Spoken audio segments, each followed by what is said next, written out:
Welcome everyone on our Civil Tech by Indy YouTube study channel. This is part 4 of Objective Questions of Concrete Technology. It is very helpful for all civil competitive exams and it is presented by myself Dev sir. जैसा कि सभी viewers जानते हैं हम continuously आपके जितने भी important subject हैं उनमें जो भी इंपॉर्टेंट क्वेश्चंस आते रहे हैं जैसे आपका डीसीएस हुआ, सर्वे हुआ, पीएमसी हुआ, सॉइल मैकेनिक्स सब्जेक्ट हुआ, अभी कॉन्क्रीट टेक्नोलॉजी, इन सभी की सीरीजें कंटिन्यूस चल रही हैं।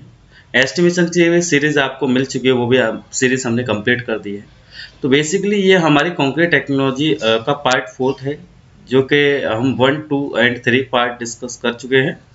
तो let us begin with very first question. Start करते हैं क्वेश्चन नंबर 1 से। तो क्वेश्चन नंबर पहला है, question number 1, the slab is designed as one way if the ratio of long span to short span is. Generally जो slab आपकी बात करें तो स्लैब को मेनली 2 कैटेगरी में कैटेगराइज किया गया है जनरली। तो यहाँ देखते हैं कि वन वे स्लैब और 2 वे स्लैब है। अगर हम देखें in case of one way slab, पूछा गया है in case of one way slab या slab is designed as a one way, then ratio of span long span to short span कितना होगा। तो लॉन्ग स्पान को एल बाई एल सफिक्स में Y और शॉर्टर स्पान को L suffix में X. इसका ratio basically in case of one way slab is greater than 2। If less than या फिर बोले इक्वल, अगर 2 होता तो हम उसे 2 वे स्लैब कहते। अगर L Y upon L X it is the ratio of longer span to shorter span is less than or equal to then called two way slab, right? But यहाँ पर पूछा गया था in case of one way slab, so Ly upon Lx is always greater than 2, so correct option is D, greater than 2, right? So question number 1 का answer आपका D है, so D is the correct answer of question number 1. Next question number 2, the ratio of permissible stress in direct compression and bending compression is। पूछा गया permissible stress और direct, जो permissible stress basically होती है आपके, उसका ratio बताइए in direct compression and bending compression. तो जनरली जो डायरेक्ट कंप्रेशन के केस में जो परमिजिबल स्ट्रेस होती है वो आपकी 0.6 एफ वाई होती है। F Y is the yield stress upon bending compression की बात करेंगे तो 0.66 एफ वाई। तो इनका रेशियो ऑलवेज लेस देन 1 होगा, so option A is the correct answer question number 2। Got it. Question number 3, a higher modular ratio shows if the modular ratio is higher then the lower compressive strength of the concrete will be appear। तो यहाँ पर option आपका B ही correct हुआ, because जब भी modular ratio आपका अगर increase हो रहा है या मॉडुलर रेशियो की वैल्यू इंक्रीज हो रही होगी, हायर होगा उसका वैल्यू, तो हमारी कंप्रेसिव स्ट्रेंथ कंक्रीट की कैसी होती है, जनरली लोअर होती है। जैसा आपका जानते हैं कि मॉडुलर रेशियो एम से नोट किया जाता है।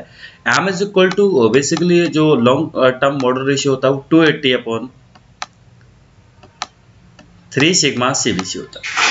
3 sigma CBC, CBC is the stress in permissible stress in bending. तो बेसिकली सीबीसी आपको दे रखा है 280 है अपन 3 सिग्मा सीबीसी। एम होता है शॉर्ट टर्म मॉडुलर रेशियो की बात करते हैं तो it is the ratio of the Young modulus of steel to the Young modulus of concrete, right.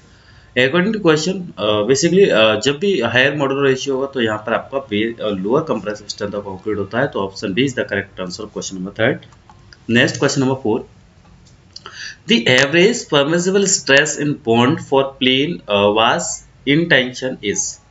देखिए क्वेश्चंस को पकड़ने की क्या जो है टैक्टिक्स रहती है, बेसिकली एवरेज परमिसिबल स्ट्रेस पूछ रहा है बेसिकली, और किस में पूछ रहा है, इन बॉन्ड में फॉर प्लेन वार के लिए। एच वाई एस डी नहीं है, और वो भी टेंशन के लिए पूछ रहा है कि भाई टेंशन के लिए अगर कोई मान लीजिए बॉन्ड स्ट्रेस क्या रहेगी, एवरेज परमिसिबल बॉन्ड स्ट्रेस क्या रहेगी अगर प्लेन वार है और वो भी टेंशन में। तो बेसिकली हम ध्यान रखेंगे कि अगर आपका परमिसिबल स्ट्रेस पूछ रहा होगा वो भी प्लेन वार के लिए, प्लेन वार मतलब माइल्ड स्टील आप यूज करना, there is not use of H Y S D bar, high distance reform basically use नहीं किए गए। Plain bar mild steel bar वो भी टेंशन में, तो इसके केस में बेसिकली क्या होता है, increase by 25% for war in compression. Basically आपका ये क्या होगा, 25% इसका जो है वार कंप्रेशन में इंक्रीज करता है। अगर यहीं पर हम बोल देते कि भाई H Y S D bar होता तो यहाँ पर 40% वैल्यू हो जाती, 40% bars basically increase bond stress. तो ये option B is the correct answer question number 4। Question number 5, 15% of voids in a concrete mix would reduce its strength by about. मैंने आपको लास्ट पार्ट्स में भी बताया था कि जब भी आप वॉइड्स को इंक्रीज करेंगे कंक्रीट में तो क्या होगा, workability definitely increase but reduce the strength of the concrete. So यहाँ पर 15% अगर वॉइड्स इंक्रीज किए जा रहे हैं किसी भी कंक्रीट में, तो यहाँ पर उसकी जो स्ट्रेंथ है बेसिकली आपको 30% डिक्रीज होना को देखने को मिलती है बेसिकली। लेकिन हम एक रेशियो आपको सेट करके बता रहे थे कि 1 अगर परसेंट इंक्रीज होंगे वॉइड्स, तो 5% स्ट्रेंथ आपकी डिक्रीज होती है। अगर मान लीजिए आपके 5% वॉइस से इंक्रीज हो रहे हैं कंक्रीट में, तो जनरली आपको देखने को मिलेगा कि वहां पर 15% वॉइड्स जो है स्ट्रेंथ डिक्रीज होगी। और अगर आपके 15% स्ट्रेंथ बेसिकली डिक्रीज हो रही है, मतलब 15% अगर वॉइड्स इंक्रीज हो रहे हैं आपके कंक्रीट में, तो वहां पर आपकी जो स्ट्रेंथ है वो 50% रिड्यूस होती है। तो जनरली 30 to 50% रिड्यूस होगी, तो यहाँ 50% है, तो लार्जेस्ट ऑप्शन। तो जनरली हम जानते हैं कि वहां पर 50% क्या है, स्ट्रेंथ डिक्रीज होगी। तो option D is the correct answer of question number 5। Next question number 6, the finest modulus of medium size aggregate is in a range of. Finest modulus पूछा गया आपको, तो मैं आपको एक पॉइंट बताना चाह रहा था, आप पहले भी बताया आपको कि जब भी फाइनेंस मॉडुलस की बात होगी, राइट, वो भी किसके लिए पूछ रहे हैं, मीडियम साइज एग्रीगेट के लिए। तो मीडियम साइज एग्रीगेट के लिए फाइनेंस मॉडुलस की बात होती है। मैंने आपको बताया था कि भाई 2 से लेकर के 2.5 तक जो वैल्यू होती है वो आपकी किसके लिए होती है, ये वैल्यू जो आपकी होती है वो किसके लिए होती है, फाइन एग्रीगेट के लिए होती है। फाइनेंस मॉडुलस की वैल्यू 2.5 से लेकर के 2.5 से लेकर के 2.9 के बीच में जो वैल्यू होती है वो आपकी मीडियम एग्रीगेट के लिए होती है जनरली, फाइनेंस मॉडुलस की वैल्यू जो है। और 2.9 से अगर मोर हो गई या 2.9 से 3.2 होती है, तो वो कोस जो है बेसिकली एग्रीगेट के लिए होती है। तो ये आपका फाइनेंस मॉडुलस का वैल्यू कोस एग्रीगेट के लिए होगा।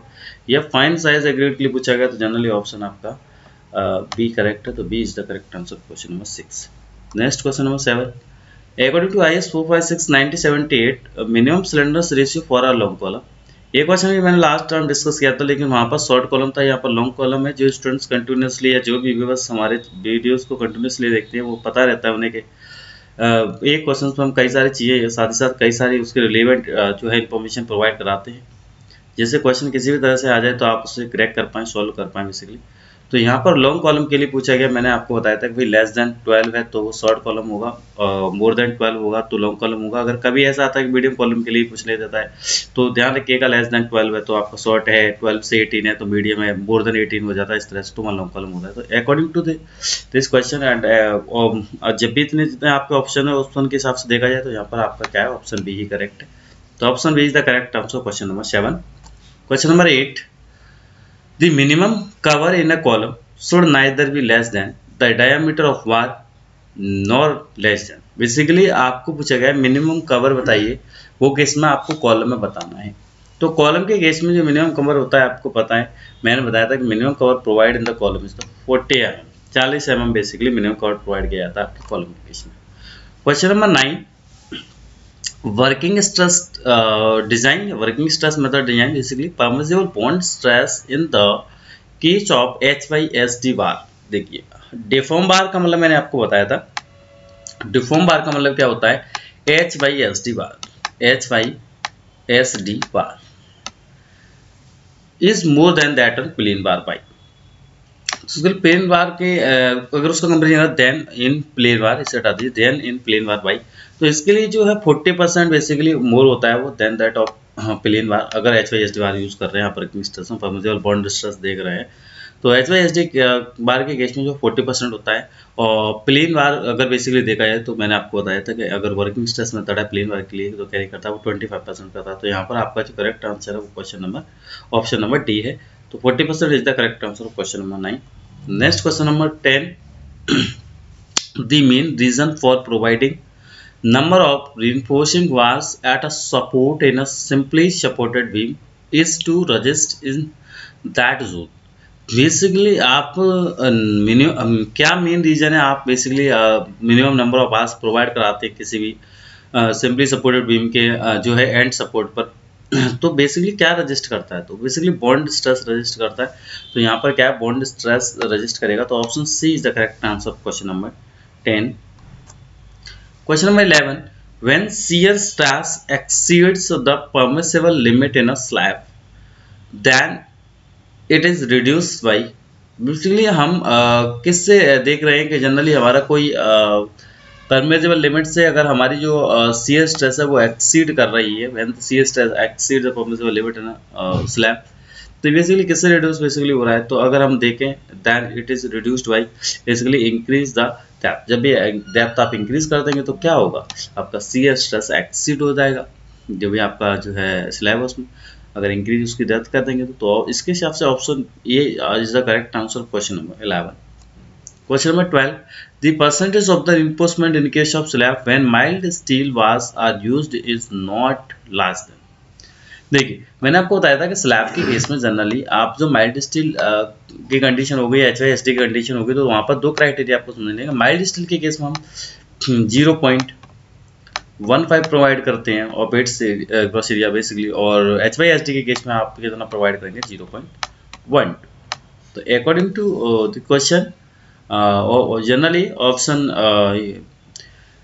mild steel is option A is the correct answer question number 12. Next question number 13. If the size of panel in a flat slab is 6 meter into 6 meter, कोई आपकी कैसा है, कोई आपका मान लीजिए फ्लैट स्लैब है, उसके पैनल का साइज 6 मीटर इंटू 6 मीटर है, right. Then as per Indian standard code width of column strip and middle strip are, उनके लिए जनरली देखें तो L/2 होता है, कॉलम स्ट्रिप होगी तो L/2 होगी, मिडिल स्टेप भी हम L/2 देखते हैं, तो बेसिकली 6/2 और 6/2 करेंगे तो हम जनरली क्या देंगे 3/3। तो option C is the correct answer of question number 13। Question number 14, for a slab supported on its 4S with corner held down and loaded uniformly, the Marcus correction factor to the movement obtained by Grashof Franken theory. Generally it is always less than 1 होता है। Basically इसके correction के according करें, marker correction factor के Marcus जो है Marcus correction factor के according देखा जाए, तो जो हमारा मूवमेंट ऑप्टन होता है जो है ग्रासहोफ-फ्रैंकेन थ्योरी के अकॉर्डिंग, तो बेसिकली वो लेस देन कैसा होता है 1 होता है फॉर द स्लैब। तो जनरली यहाँ पर देखें तो option is the correct answer question number 14। Question number 15, the permissible diagonal tensile stress in reinforced brickwork is, जो आपका परमिसिबल डायगोनल टेंसाइल स्ट्रेस या फिर टेंसाइल स्ट्रेस देखें अगर आप आरबी वर्क में मतलब जो है रीइंफोर्स्ड ब्रिक वर्क में, तो बेसिकली परमिसिबल जो है डायगोनल स्ट्रेस क्या होगी, तो परमिसिबल डायगोनल स्ट्रेस अगर देखें तो वो कैसे होती है, अबाउट 0.1 न्यूटन पर mm स्क्वायर होती है। So option A is the correct answer of question number 15। Question number 16, the limits of percentage P of the longitudinal reinforcement in a column is given by.